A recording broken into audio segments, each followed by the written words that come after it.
Isang makasaysayang pagdiriwang ang ginanap kagabi sa Kuwait bilang paggunita sa ika-127 anibersaryo ng Araw ng Kalayaan ng Pilipinas. Pinangunahan ito ng Embahada ng Pilipinas sa Kuwait at dinaluhan ng mga opisyal ng pamahalaan, mga kinatawan ng ASEAN at mga miyembro ng Filipino community.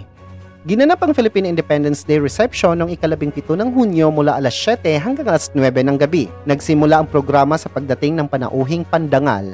Matapos ang pambunga ng pananalita ni Vice Consul Aaron Lozada na nagsilbing Master of Ceremony, sabay na inawit ang pambansang awit ng Kuwait at Pilipinas.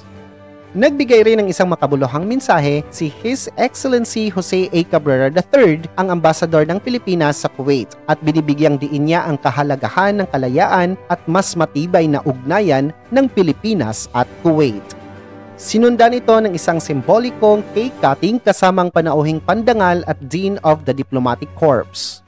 Nagkaroon rin ng commemorative photo kasamang ASEAN Heads of Mission bilang bahagi ng pagkilala sa pagkakaisa ng mga bansa sa rehiyon. Binigyang kulay rin ang gabi ng mga cultural performances kabilang ang choral rendition ng Piliin Mo ang Pilipinas ng mga kawani ng embahada at sinundan ng katutubong sayaw na pangalay mula sa Zamba Sulta at isang duet ng Himig ng Pag-ibig. Nagtapos ang selebrasyon sa isang masaganang hapunan kung saan nagkaroon ng pagkakataon ng mga bisita na magtipon-tipon at magpalitan ng mga kwento ng pag-asa at pagkakaisa.